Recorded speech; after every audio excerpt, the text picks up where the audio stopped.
Manual transmission, जिसे gear box भी कहा जाता है, एक प्रकार का ट्रांसमिशन सिस्टम है जो कि मोटर गाड़ियों में इस्तेमाल होता है। यह इंजन से उपलब्ध टॉर्क और स्पीड में बदलाव करके पहियों तक पहुंचाता है और इसके लिए गियर्स का इस्तेमाल करता है।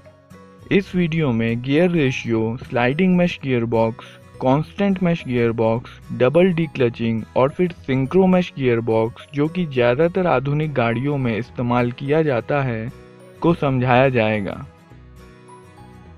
यहाँ पर दो गियर्स एक दूसरे के साथ मैश में हैं। बड़े गियर पर छोटे गियर के मुकाबले 2 गुना टीथ हैं, इसलिए छोटे गियर को बड़े गियर के हर एक रोटेशन पर 2 रोटेशन करने होंगे ताकि यह बड़े गियर पर सभी टीथों को पार कर सकें। इसका मतलब है कि छोटे गियर की रोटेशनल स्पीड बड़े गियर के मुकाबले 2 गुना है। इनपुट स्पीड और आउटपुट स्पीड के रेशियो को गियर रेशियो कहा जाता है और यह आउटपुट गियर पर टीथ की संख्या डिवाइडेड बाय इनपुट गियर पर टीथ की संख्या के बराबर होता है।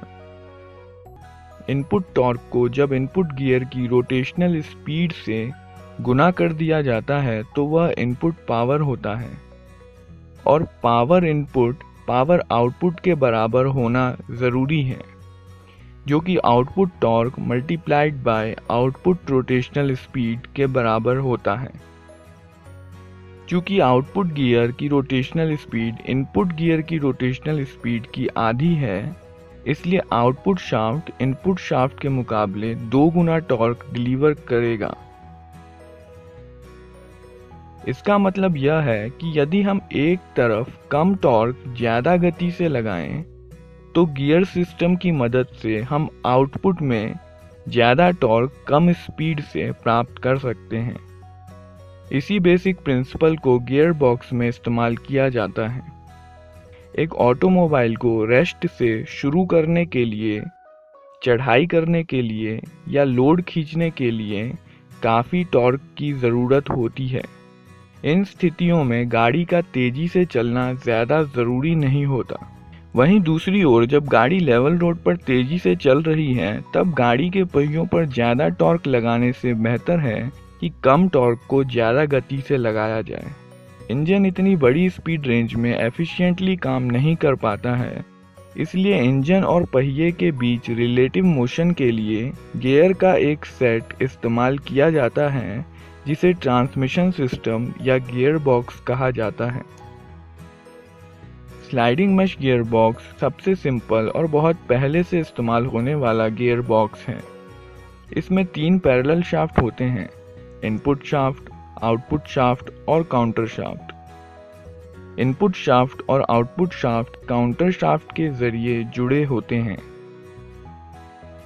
काउंटर शाफ्ट पर मौजूद गियर के जरिए पावर आउटपुट शाफ्ट तक पहुंचता है। इसके बाद आउटपुट शाफ्ट यह पावर प्रोपेलर शाफ्ट को ट्रांसफर कर देता है ताकि यह पहियों तक पहुंच सके। इनपुट शाफ्ट पर एक गियर होता है जिसे क्लच गियर कहते हैं। यह काउंटर शाफ्ट के गियर से लगातार मैश में रहता है। आउटपुट शाफ्ट स्प्लाइंड होता है और इस पर जो गियर्स होते हैं वह काउंटर शाफ्ट के गियर से मैश करने के लिए आउटपुट शाफ्ट पर एक्सियली स्लाइड कर सकते हैं।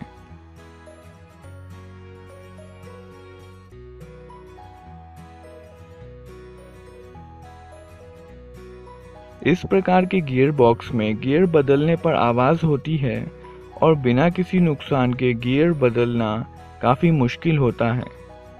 इस परेशानी को दूर करने के लिए कांस्टेंट मैश गियर बॉक्स का इस्तेमाल किया जाता है।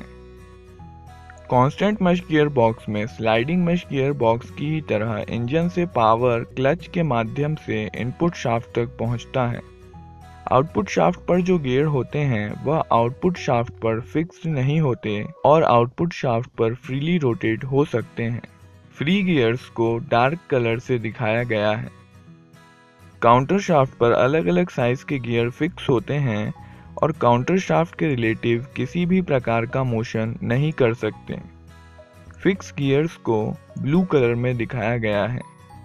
काउंटर शाफ्ट के गियर्स हमेशा आउटपुट शाफ्ट के गियर्स के साथ मैश में रहते हैं और इन मैशिंग गियर्स के अलग अलग गियर रेशियो होते हैं।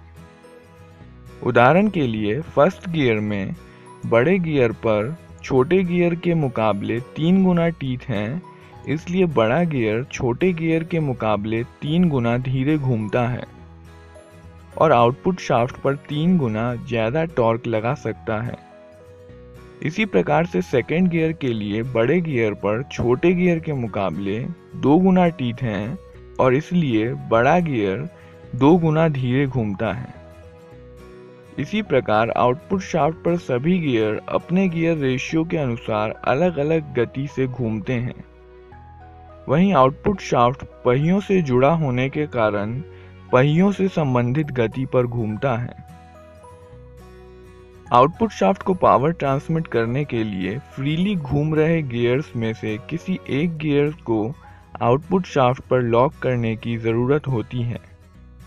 ऐसा करने के लिए आउटपुट शाफ्ट पर एक हब फिक्स किया जाता है, इसलिए हब आउटपुट शाफ्ट के साथ घूमता है।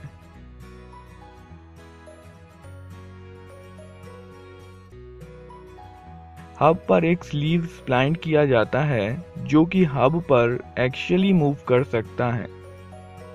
इस स्लीव को स्लाइड करके गियर के साइड में लगे सिंक्रो टीथ के साथ जोड़ा जा सकता है। ऐसा करने से गियर हब के जरिए आउटपुट शाफ्ट पर लॉक हो जाता है। इसलिए locked gear, output shaft, shift sleeve और हब एक यूनिट की तरह काम करते हैं और एक ही स्पीड पर घूमते हैं, जबकि दूसरे गियर्स अपने गियर रेशियो के मुताबिक शाफ्ट पर फ्रीली रोटेट होते हैं और इसलिए इनकी स्पीड आउटपुट शाफ्ट से अलग होती है। इसी प्रकार शिफ्ट स्लीव स्लाइड होकर सेकेंड गियर से जुड़ सकता है, जिसके कारण सेकेंड गियर हब के माध्यम से आउटपुट शाफ्ट पर लॉक हो जाता है। अब सेकेंड गियर और आउटपुट शाफ्ट एक ही स्पीड से घूमते हैं और पावर इंजन से इनपुट शाफ्ट, फिर काउंटर शाफ्ट, फिर सेकेंड गियर से आउटपुट शाफ्ट को ट्रांसफर होता है। आउटपुट शाफ्ट पर थर्ड और फोर्थ गियर को लॉक करने के लिए एक और हब और शिफ्ट स्लीव दिए जाते हैं। शिफ्ट स्लीव को थर्ड गियर से जोड़ने से थर्ड गियर लॉक हो जाता है। फोर्थ गियर के लिए शिफ्ट स्लीव को डायरेक्टली इनपुट शाफ्ट के गियर से जोड़ दिया जाता है और पावर सीधे इनपुट शाफ्ट से आउटपुट शाफ्ट को बिना किसी स्पीड रिडक्शन के ट्रांसफर हो जाता है। इसलिए इसे डायरेक्ट ड्राइव भी कहा जाता है। पर यहाँ पर एक समस्या है। कांस्टेंट मेश गियर बॉक्स में शिफ्ट स्लीव और गियर में स्मूथ एंगेजमेंट के लिए यह ज़रूरी है कि दोनों की स्पीड बराबर हो। मान लीजिए कि हमें फोर्थ गियर से फर्स्ट गियर पर आना है। अभी फोर्थ गियर आउटपुट शाफ्ट पर लॉक है और इसलिए आउटपुट शाफ्ट फोर्थ गियर की स्पीड से घूम रहा है। इसलिए शिफ्ट स्लीव फर्स्ट गियर के मुकाबले काफ़ी तेजी से घूम रहा है और ऐसे में शिफ्ट स्लीव को फर्स्ट गियर के साथ स्मूथली एंगेज नहीं किया जा सकता। शिफ्ट स्लीव को फर्स्ट गियर के साथ एंगेज करने के लिए फर्स्ट गियर की स्पीड को बढ़ाकर शिफ्ट स्लीव की स्पीड के बराबर करना ज़रूरी है। ऐसा करने के लिए क्लच को पहली बार क्लच पैडल दबाकर डिसएंगेज किया जाता है, जिसके कारण इंजन इनपुट शाफ्ट से डिसएंगेज हो जाता है और फिर गियर को न्यूट्रल पोजीशन पर लाया जाता है। इसके बाद क्लच पैडल रिलीज करके इंजन को वापस इनपुट शाफ्ट से कनेक्ट कर दिया जाता है और फिर इंजन को एक्सीलरेट किया जाता है। जब ड्राइवर को लगता है कि फर्स्ट गियर की स्पीड शिफ्ट स्लीव के बराबर हो गई होगी, तब ड्राइवर दूसरी बार क्लच पैडल को दबाकर इनपुट शाफ्ट को फिर से इंजन से डिसएंगेज कर देता है और शिफ्ट स्लीव को फर्स्ट गियर के साथ एंगेज कर देता है। इसके बाद क्लच पैडल को रिलीज करके इनपुट शाफ्ट को इंजन के साथ जोड़ दिया जाता है और इसलिए अब पावर फर्स्ट गियर के जरिए ट्रांसफर हो रहा है। इसलिए गियर को बदलने के लिए 2 बार क्लच को दबाने की ज़रूरत पड़ती है और इसलिए इसे डबल डीक्लचिंग कहते हैं। इस तरह की समस्या से बचने के लिए मॉडर्न मैनुअल ट्रांसमिशन गाड़ियों में सिंक्रोनाइज्ड गियर बॉक्स फिट किया जाता है। सिंक्रोनाइज्ड गियर बॉक्स में शिफ्ट स्लीव और जिस गियर को आउटपुट शाफ्ट पर लॉक करना है उसकी स्पीड अपने आप बराबर हो जाती है। यह काम सिंक्रोनाइजर रिंग के द्वारा किया जाता है।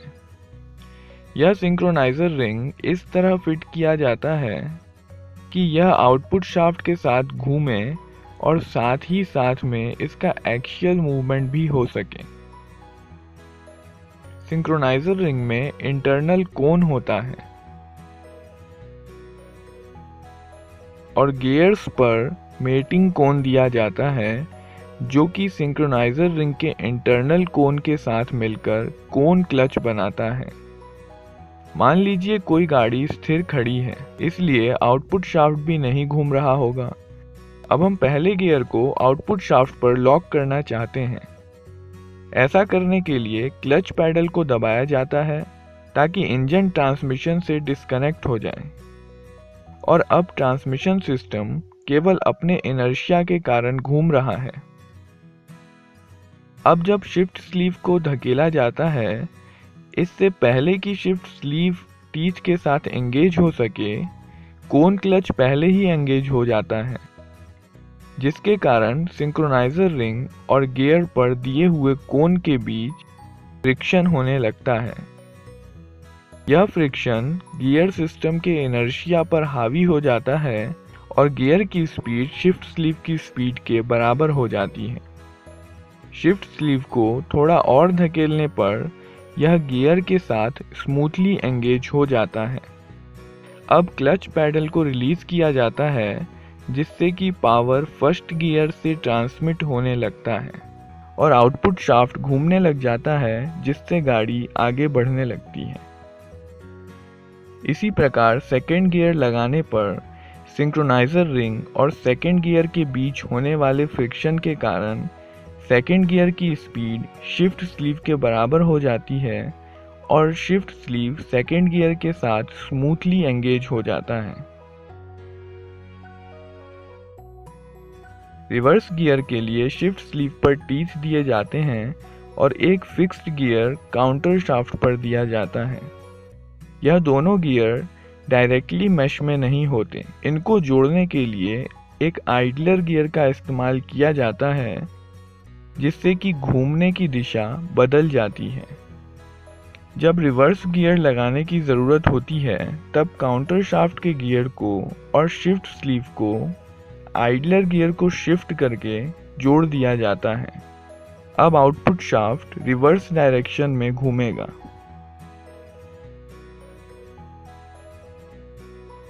रिवर्स गियर सिंक्रोनाइज्ड नहीं होता है, जिसके कारण गाड़ी के रुक जाने के बाद ही रिवर्स गियर लगाया जाता है। गाड़ी को हाई स्पीड से चलाने के लिए फिफ्थ गियर लगाया जाता है। इस केस में फ्रीली रोटेट होने वाले गियर को काउंटर शाफ्ट पर लगाया जाता है और फिक्स्ड गियर को आउटपुट शाफ्ट पर लगाया जाता है। गियर शिफ्ट स्लीव और हब की मदद से काउंटर शाफ्ट पर लॉक किया जा सकता है। गियर चेंज करने के लिए शिफ्ट शाफ्ट दिए जाते हैं। अभी रिवर्स गियर लगा हुआ है। अब गाड़ी न्यूट्रल पर है। अब फर्स्ट गियर लग गया।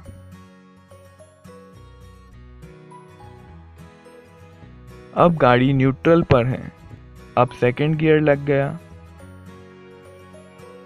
अब फिर से न्यूट्रल पर।